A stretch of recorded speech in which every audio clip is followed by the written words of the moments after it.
Okay, I accidentally stopped recording twice, but you're not going to notice much of a difference here, so let's roll on. Alrighty, it's June 16th, 2023, not live from Denver. We're going to start out with this for entertainment value. Texas deploying inflatable border barrier. You can see how big the balloons are compared to that dude there.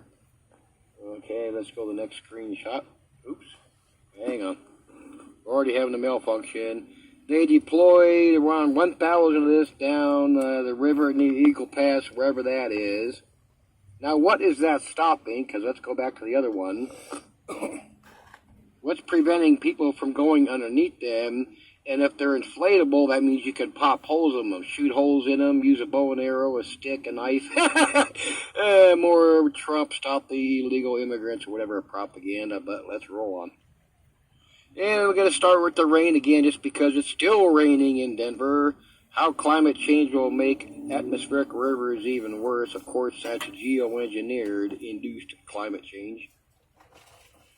Down in California, since late December, they have endured 12 atmospheric rivers that can carry moisture from hundreds of miles, as much water as a Mississippi River.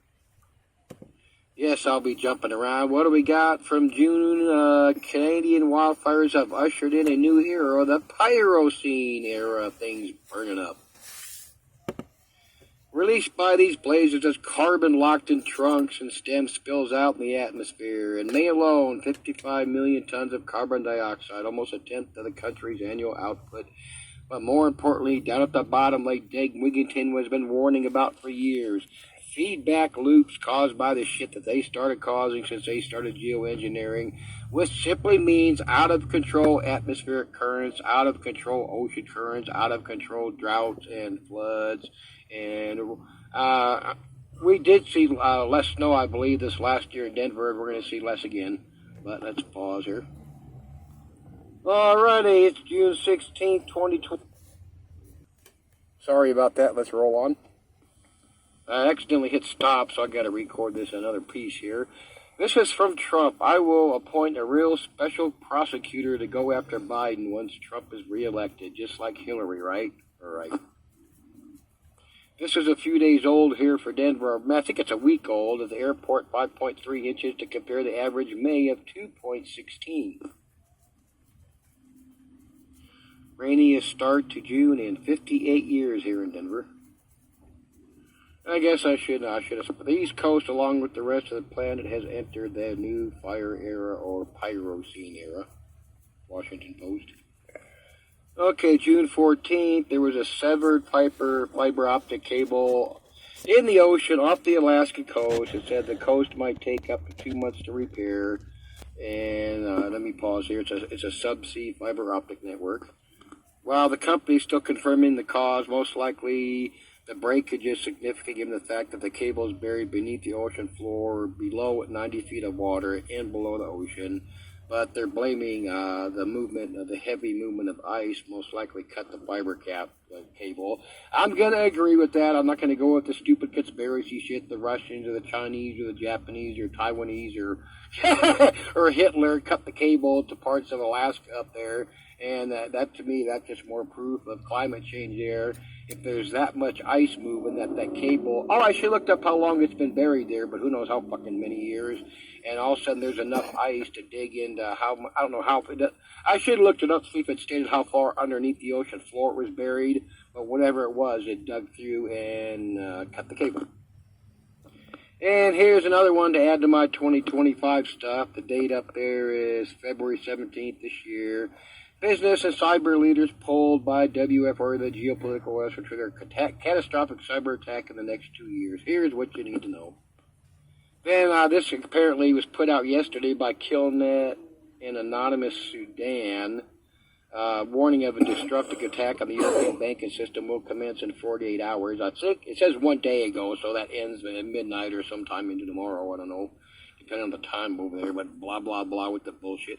And don't worry about it, because, I need to reiterate and stress the fact that the only reason I'm giving this 2025 crap any credence whatsoever is because of the destruction and what's going on this planet, and the way they are increasing intentionally and propagating the shortages ahead of time, which is one of the things they did under COVID, besides make money and see how well trained everybody was. I forgot to screenshot the name of the video, the channel, but this is from Redacted.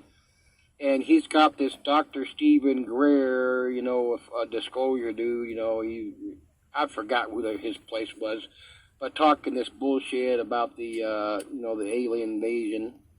And this is him there. He's showing all the secret bases that we're not supposed to know about, where they either have aliens or they're working on alien vehicles or building them or reverse engineering. Isn't it amazing how they don't kill these people even though they're giving out all these secret locations? And of course you got the other end will say, well, they're slowly leaking it out, or there's going to be a fake one or a real one, who knows. And so on, bullshit. A little while ago, this was the top comment on it. The alien invasion's last card will be a lie, Werner von Braun. I left a comment in that 94 saying, well, you can't have it both ways. You got that Greer guy saying it's for real, and then you got people watching Redacted saying it's for real, and then leaving comments like that saying the invasion's the last card, but it's a lie. I mean, these fucking idiots don't know which side of their mouth they're talking about.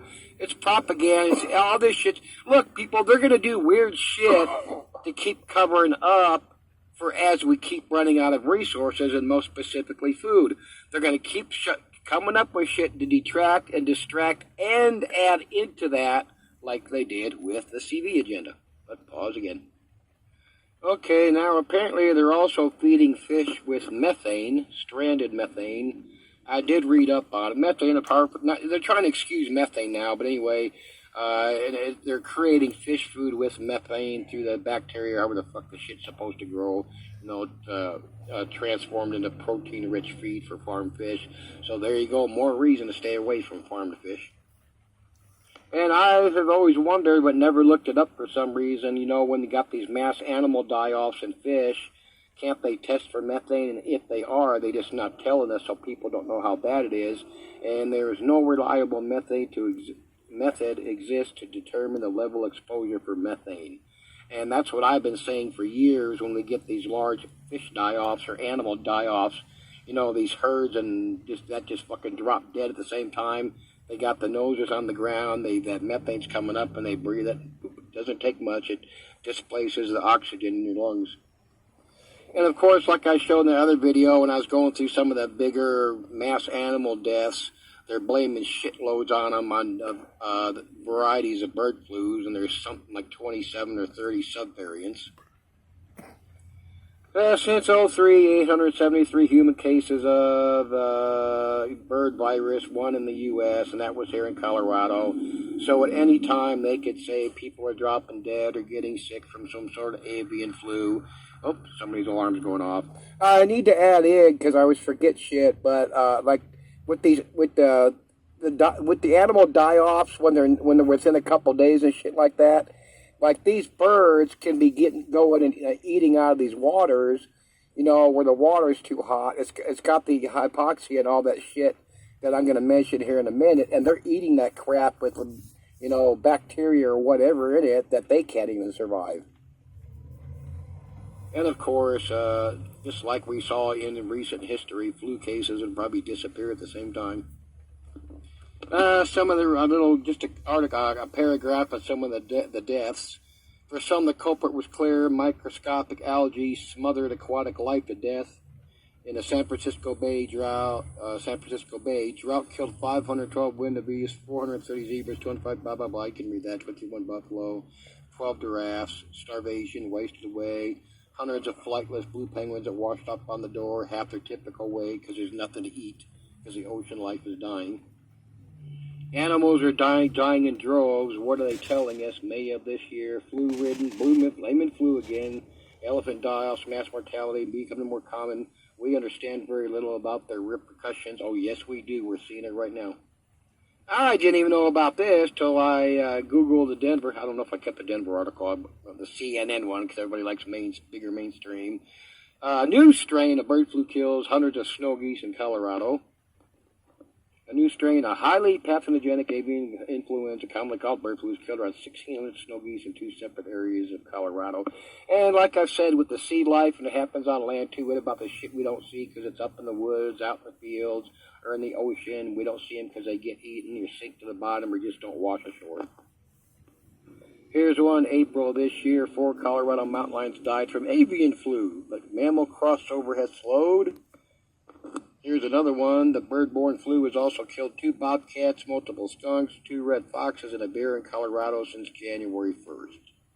The current outbreak of the avian flu has killed thousands of wild birds, required the destruction of millions of poultry, blah, blah, blah, egg-laying poultry since 2022. April this year, extreme winter causing massive ungulate die-off in Rockies. Mule deer and pronghorn are starving to death in parts of Wyoming and Utah because of the larger, the geoengineered all sorts of fucking snow up there, like they're pounding Denver with rain.